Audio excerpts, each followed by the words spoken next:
Alright, so my name's Matt. I do videography and a little bit of photography on the side. These are the things that I first got when I first started out, and maybe you should get them too. To be completely honest, all you need is your phone. You can do most things on your phone. You can take photos, videos, edit them there, learn some sort of editing basics. But I'm guessing if you're here and watching this video, here are my 3 things you should buy if you want to up your game in your creative work. Here are the 3 things you need, because if you get one of them, you might as well get the other 2. You'll see what I mean.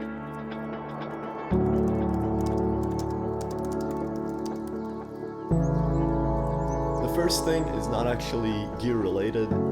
The first thing I would recommend getting is a solid laptop or a computer where you can put your photos, your videos in, where you can edit your materials, basically where you can work. You can build a PC, you can buy a laptop, it can be Mac OS or Windows, whatever you prefer, just something where you can get your work done. If you're already using Adobe apps to edit your photos or videos, I would actually suggest getting a MacBook, just because it handles Adobe apps better than Windows does. All the things I suggest you buy will be second-hand, because when you first start out, you can't really afford getting brand new stuff. For example, my camera, my lens, my recorder, a Gopro, laptop, all of them are second-hand. And that's okay. So let's say you have about $1,000 to spend on new equipment.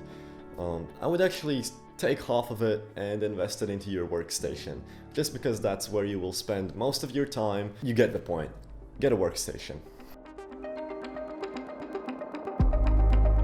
A little bit of info about buying things second-hand. Facebook Marketplace is by far the best place to buy used gear or used whatever. Don't be shy to ask the seller about parts, how he has used it, for how long, does it have warranty, any issues, anything he has exchanged or switched parts, something like that. If you're buying a desktop, it's a little bit easier to spot mistakes, but if you're buying a laptop, you can ask if it has had any problems, if it has gone to the service to change parts, for how long has it been used, the battery cycles, water damage, things like that.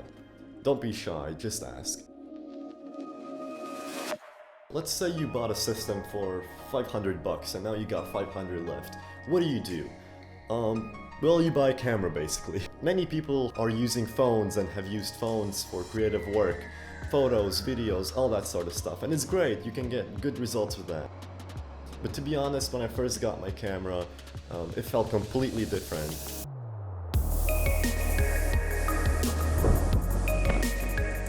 All the manual settings, all the options, the autofocus, the quality you get. Basically, it's a worthwhile investment. If you're on the budget, let's say those $500, I would recommend you getting an Sony a6000, which is the camera I use right now. So the quality, the videos you might have seen me filming previously on my channel, all of them are filmed on the a6000. It's a great little camera. It's comparable to the Canon M50 or the Lumix G80. They have similar features, but I would say this one does them better or does them good enough. It does not have Canon's dual pixel autofocus, but it has good enough autofocus that you can shoot in daylight or even in golden hour and blue hour, and the autofocus will still be reliable. And other things this camera has going for it is the 24 megapixel sensor, which is still enough in 2021. And if you put good glass on it, it can do great things. It records up to 1080p 60 FPS, which is still good in today's standards. And when you start out, you don't need 4K. Things you should keep in mind when buying it second-hand is, first of all, the looks of it. If it has any cracks in the body, some bumps, stuff like that. The shutter count, marks on the sensor, is it clean, does it have any scratches? You should check all the ports, and even though you don't think you will need them, at some point you will. So check for those, check all the buttons, take your time. This is the most messy part of the video. The lenses. Your camera is no good without a good lens. Video will be crappy even though the camera is capable of so much more. Same goes to this camera. It can capture amazing photos, amazing videos, but you need good glass. Good glass usually costs a lot of money. But there are some options you can get when you first start out that are inexpensive and can get your work done. Depending on what you're doing, the choices may vary. You might want a prime lens or a zoom lens. Prime lenses are better in low light, and zooms are not. You have more focal ranges, worse aperture. You might want to consider the 16 to 50 Sony kit lens. It's not the best lens, it's not sharp, the quality might not be the best. I used it for over half a year on social media work, and it was okay with that. You can get it as a cheap lens to start out your work, but you need to upgrade later on. A great alternative is the 28 to 70 f3.5 to 5.6 Sony full frame kit lens. And yes, it's a kit lens, but it comes with full frame cameras, and it's a lot sharper. The best part is it's not expensive at all just because it's a kit lens. It also is built very well. You can usually find this lens secondhand for around 120 bucks, which is super cheap. Hello, ja esi video. I think I was talking about the kit lens. It's more like a telephoto lens, I would say. And because it's a telephoto, for beginners it's easier to, in my opinion, learn composition rules. In wider angles, it might be more difficult to choose your subject. There's so many things going on in a wider angle. In a telephoto, it's much easier in my opinion. This is a great option. Other lenses you might want to get. The Samyang 12mm f2 manual lens. Very sharp lens, a great option. Runs you about 300 bucks new or 200 second hand. If you're doing portrait photography, the Sony 50mm f1.8 is a good option. If you buy it brand new, it's about 240 bucks, and second hand you can get it as low as 150. If you're a video creator or you're a photographer that wants to make content on social media, two things that I overlooked when I first started out. First of all, the audio. I'm recording mine on the Zoom H1. You can't get it right now because it got replaced by the H1N, which is a little bit better model. They're great voice recorders. They don't require an additional microphone, but you can attach different mics on it and it will record audio from them. You can also monitor your sound. It's quite useful because you can attach lavalier mics, put the recorder in your pocket and then walk around and you will get great audio. Later you can sync it. An external recorder is a must in my opinion if you're a video creator. Another great thing to own is a gimbal. This one especially, it's the Ronin SC. This gimbal can do so much, especially with the A6000, which does not have any sensor stabilization, but this gives you a very nice video. It has buttons for focus. This one actually just got discontinued from what I know, and it goes for around 240 bucks brand new, which is a very good deal. I got mine for that price and it's just amazing. You can get it secondhand for around 200 bucks as well, but I would actually recommend getting it brand new while you still can. You can put up to 2 kilograms on it, which is more than enough. It's a great option if you want to up your video quality. SD cards, get quality SD cards. I personally store them in like a little case like this. Quality SD cards are a must because that's where your camera writes all your work. I use brands such as SanDisk, Lexar. Batteries are important. If you don't have a battery, your camera won't work. You won't be able to get your work done.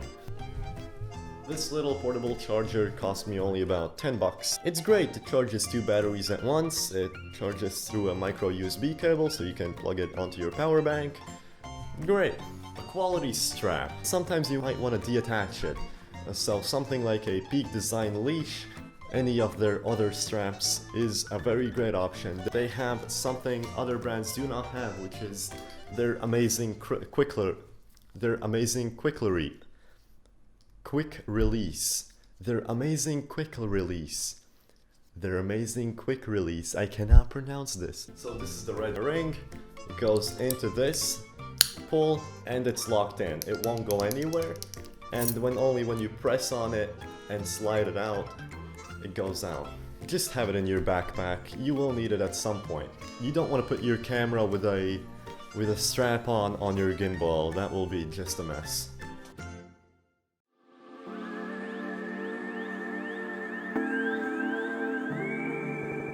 A GoPro, unique angles. This shot, for example, was shot on this GoPro. It's an older model and there's nothing wrong with it. This is the Hero 6. You can get older models for pretty cheap secondhand. If you want to explore new angles or do some sketchy stuff that you wouldn't do with your main camera, a GoPro is a great option. If you get a GoPro, you might want to get accessories because a GoPro is no good without its accessories. A drone. As I said in my previous videos, they are trending. They are so much fun to use. They do have restrictions nowadays. So be careful, take the time, learn how to use them in a safer field before you move on to more advanced stuff. You can get very creative with this. It is an amazing tool for storytellers. So if you want to tell stories or show or do documentaries, a drone is a very nice thing to own. The Mavic Mini is around 400 bucks right now with the Fly More combo, and the Mavic 2 is about 600 bucks with the Fly More combo. Those are the two drones I would recommend for every beginner. Don't buy like cheap Chinese brands, you will regret it. A quality backpack to store all your expensive gear. This, for example, is the Peak Design Everyday Zip V2. It's a little bit expensive for a student, but it is amazing. Peak Design makes amazing backpacks. They're waterproof or water resistant. Great zippers. When you wear them in, they're really smooth. It has magnets and they're very fun. Many compartments, attaching points where you can attach these straps and you can attach other things on the straps. Getting a place where you can safely store your gear is important. That's where you should put your money into. I really hope this was a fun video to watch. Maybe you learned something, maybe I convinced you to get something like the camera, the lenses, stuff like that. I still don't know where I fit into the YouTube community, what kind of stuff I want to make, because there's like a lot of things I want to explore.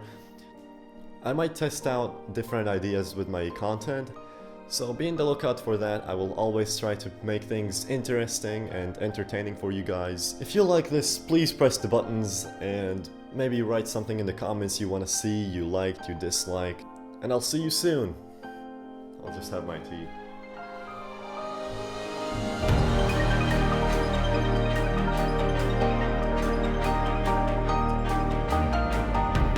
Be gone!